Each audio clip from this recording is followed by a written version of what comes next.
కృష్ణా జలాల్లో నీటిపాటాలో తెలంగాణకు జరుగుతున్న అన్యాయంపై బీఆర్ఎస్ కాంగ్రెస్లు రెండూ బాధ్యత వహించాలని కేంద్ర మంత్రి బండి సంజయ్ స్పష్టం చేశారు.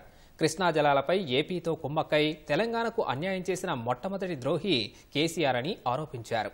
కేంద్ర బడ్జెట్లో పన్నులు, పథకాల రూపంలో తెలంగాణ రాష్ట్రానికి 1.08 లక్షల కోట్లు కేటాయించామని తెలిపారు. 6 గ్యారెంటీలపై దృష్టి మరల్చడానికే కేంద్రంపై దుష్ప్రచారం చేస్తున్నారని మండిపడ్డారు. తెలంగాణకు కేంద్రం ఏమిచ్చిందో, ఎవరు అన్యాయం చేశారో బహిరంగ చర్చకు సిద్ధమని సవాల్ విసిరారు.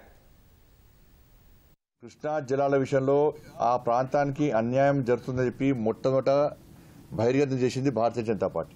అపైస్ కౌన్సిల్ సమావేశాన్ని ఏర్పాటు చేయించింది భారతీయ జనతా పార్టీ. అపైస్ కౌన్సిల్ సమావేశంలో అబద్దాలు చెప్పే ప్రయత్నం చేసిండు అప్పటి రాష్ట్ర ముఖ్యమంత్రి కేసీఆర్ గారు. మొత్తం నల్గొండ, రంగారెడ్డి, మహబూబ్నగర్, ఖమ్మం కొంత ప్రాంతం అంతా కూడా ఎడారి గురవుతుంది అని చెప్పి మేము మాట్లాడినప్పుడు అన్ని మూసుకొని కూర్చున్నది కాంగ్రెస్ పార్టీ వాళ్ళు. 575 టీఎంసీలు మన వాటా. కానీ అప్పటి రాష్ట్ర ముఖ్యమంత్రి ఆంధ్ర నాయకులతో కుమ్మక్కై ఏం చేసిండు కేసీఆర్ గారు? 299 టీఎంసీలకే సంతకం పెట్టించిండు. ఇద్దరి మధ్య జరిగిన ఒప్పందాలను పేపర్లతో సహా నేను బహిర్గతం చేసినప్పుడు అప్పటి నుంచి ఇప్పటి వరకు కనీసం అప్పుడు కేసీఆర్ దగ్గర నుంచి సమాధానం లేదు.